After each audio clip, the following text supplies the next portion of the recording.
Welcome back, I'm John Irwin. In heading into their weekend matchup, the Orange had a conference record of 7-1, while DePaul sported the exact opposite, 1-7. Needless to say, this was not expected to be close, but number 4 Syracuse did get all they could handle from the Blue Demons. So heading to Chicago and the Allstate Arena, where DePaul's leading scorer Will Walker would carry them throughout. Find him in the corner right here, one of 5 trays on the day for him, part of an 18-point lead in the first half for DePaul. Now Andy Routens will respond with a 3 of his own as SU climbed back within 4 at halftime.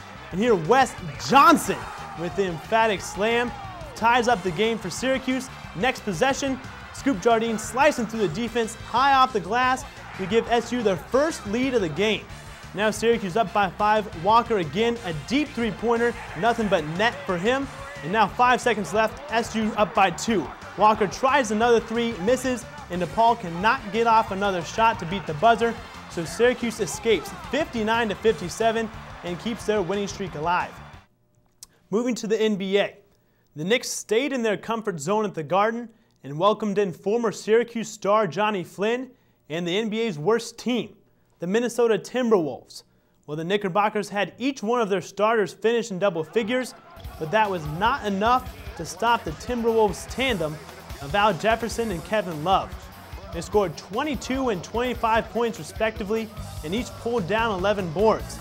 Well, Johnny Flynn finished with 6 points, 8 rebounds, and 8 assists himself as the T-Wolves easily won 112-91.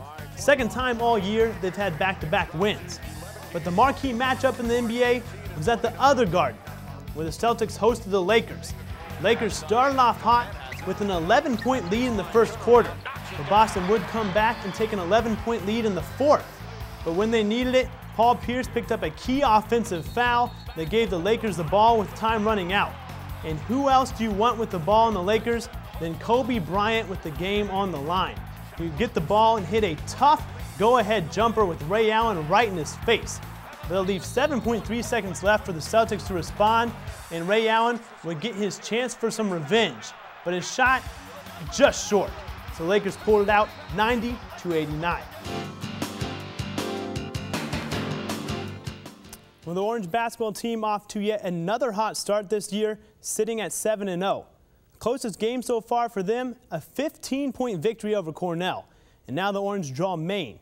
If you remember all the way back to football season, the Black Bears gave SU a scare in the first half of that one. Trying to do the same thing this time around on the hardwood. Heading into the Carrier Dome, but SU would handle it early and often. Brandon Trish to get things going. First points of the game, 2-0 SU, easy coast-to-coast layup for him. That's as close as Maine would get. And after a few back-and-forth passes from Andy Routens to Brandon Trish, he finally decides to have the pull-up J, 3-pointer for him. 9-3 SU, he would lead the team in points with 16. Now, first play of the second half, SU now up 60-12. Yeah, that's kind of a run right there. Trish still getting in the action. An and-one layup helps them pull away for a 50-point lead. And later on in the second half, Scoop Jardine finds Chris Joseph for the layup. And then just 5 minutes later, they try to do the same thing, but they get a little more style points here in this one as Scoop Jardine throws it up for the alley-oop. And they end up pulling away 101-55, the final score. Let's hear what the guys had to say after this one.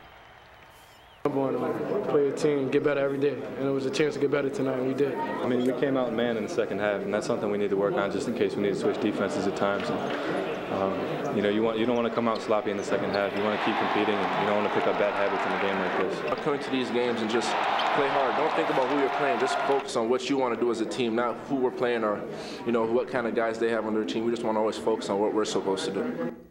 And taking a look at where the Orange now stand in the country, they moved up 1 spot to number 7 in the AP poll and number 6 in the coaches poll since Duke ended up losing to Wisconsin.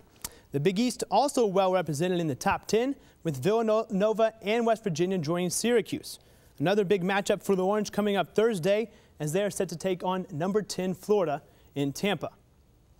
And though Syracuse football won't be heading to a bowl game this time around, the rest of the national picture took shape after the BCS selection show. Undefeated Big East champion Cincinnati, not quite getting a chance to play for the national championship, but they do draw a tough opponent in Florida for their trip to the Sugar Bowl on New Year's Day. In the national championship, heavy Southern flavor with that one, an Alabama and Texas showdown.